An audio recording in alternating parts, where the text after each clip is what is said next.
Welcome to Q&A, episode number 1 with Mark. This dude is literally, you guys see that? The dude is on his phone while riding his bike.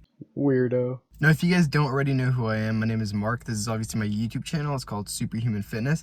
Now, in this channel, I try to help beginners learn martial arts, learn how to defend yourselves. So if that sounds like something you're interested in, make sure you guys hit that like button and subscribe for more videos just like this. Now, we got a question from our friend June Dean, who basically just says, hello, I need some advice. I have my son. I've had him in kickboxing for about 2 years, and then I added boxing, so he's been doing that for about a year. And then I recently just added Brazilian Jiu-Jitsu.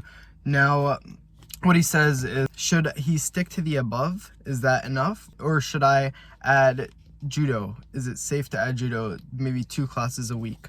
Now, he's asking that for his son, right? And he also mentions his son is 10 years old. So I'm going to look at this from many different perspectives because my answer will be very in detailed, right? So I don't want to I want to answer in separate parts, right? Now, the first perspective we're going to look at is the perspective where you're looking at his benefits aside from just the martial arts aspect of that, right? Like, what martial art will benefit him the best outside of martial arts, right? And maybe, obviously, it doesn't seem like you want to just limit him to one, which is very good. You want to try everything, but at the same time, you want to see what he likes, because I started at a very young age. I started very young. I was like 6, maybe 5. When I first started, I did karate. It was my first martial art, so I don't know if that necessarily qualifies as started, because it wasn't as in-depth as some of the other martial arts. For kids at least, because I was a baby. I liked it because I chose it. My parents gave me the option and I said yes, and I took it, and I liked it. And obviously I stuck with martial arts ever since. Not necessarily the same one, but martial arts in general, right? If you want him to stick with it long term, you're only going to be his father for so long, right? And by the end of that, you want him to stick to the habits that you try to create, if that makes sense. Like, as a father, I'm not a father, but I can see from, my parents, I can see from other people. I'm friends with a lot of people who have parents, especially in jiu-jitsu. Actually, they're jiu-jitsu parents, so you know how that is. They try to create good habits for their kids, right? So they try to not have, when they're babies, they try to not have those bad habits come up, and then they try to create good habits on top of that. Unless you're in ancient Sparta trying to raise soldier babies with different sets of ideas and habits. In that case, this doesn't apply. If you want to create that good habit, one of the things is the kid actually has to see a benefit from them. They actually have to enjoy it, right? So find a martial art that he enjoys. Now, it's good for him to try a bunch, don't get me wrong. There's free trials for a reason too. You could put him in a bunch of free trials, see what he likes, and then just put him in the martial art that he likes the best, right? Now, I'm looking around a lot because I'm thinking. When I think, I just tend to look around, right?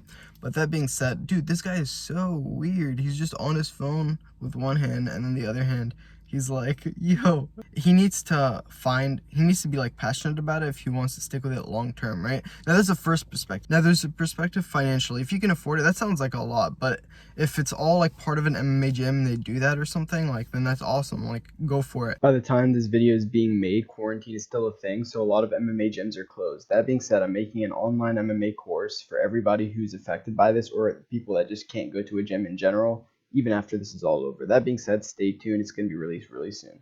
From my experience, though, 4 or 5 martial arts, each one's $100 a month if you're going to different gyms. So in the total, that's $400 or $500 a month. But if you're going to an MMA gym, maybe it's a little bit cheaper and you just take separate classes. If that's what you're doing, that makes sense. Say you have all that down. He loves martial arts and you can definitely support it for as long as possible financially.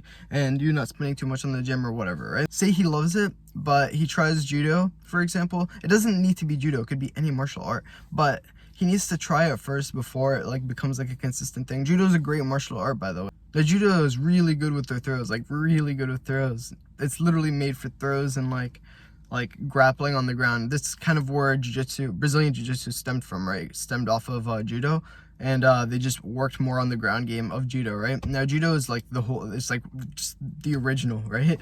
By the way, this is one more thing that I'm going to mention. Jiu-jitsu and wrestling, they're not the same martial art. They're different things. So if he takes both in the same class, I would imagine it's an MMA. It's just grappling in general. But now you need to make sure he does both stand-up, so he works his takedowns, his defense, and then he works his submissions and just stuff on the ground as well. If he does do takedowns, and that's the thing with wrestling, by the way. Wrestling is a lot of takedowns, a lot of takedowns. So he needs to be constantly drilling that if it's partly wrestling, if that makes sense. because a lot of jiu-jitsu schools, they'll start sitting, right? They'll start on their knees, and that's where they'll start rolling, right? But in wrestling, you're starting standing up and you're going for a takedown to go for a pin. And jiu-jitsu, you're going for a submission. You could start on your knees, but in an actual match, you'll start standing, but it ends up on the ground all the time. And in wrestling, whenever you do end up on the ground, you're trying not to get pinned, or you're trying to pin. So you can't be on your back, if that makes sense. They're like flipped. It was really weird because for me, I was a high school wrestler, and then when I started jiu-jitsu after high school, I was like, yo, wait, I can't be on my back. And I would like roll over, and then I would get choked. I'd be like, okay, so I should be on my back. Like, what is going on? So that's the thing. They're like, it's really weird to mix the two. I don't know how that would work. Unless they switch it up where they do wrestling one day and jiu-jitsu another day. That would work.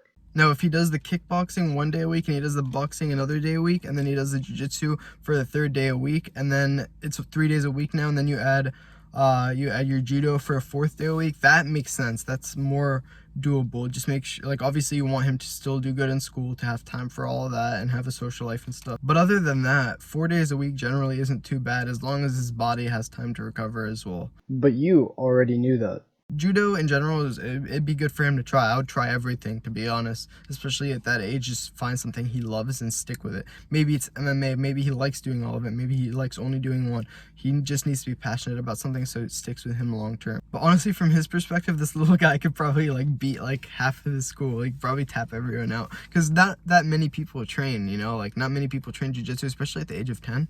Not many people just do martial arts in general at that age, so he probably is like one of the only trained people there, to be honest.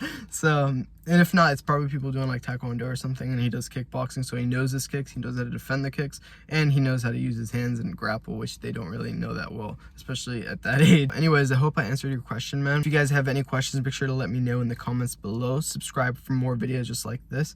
Like this video again if you enjoyed it. Peace out, guys.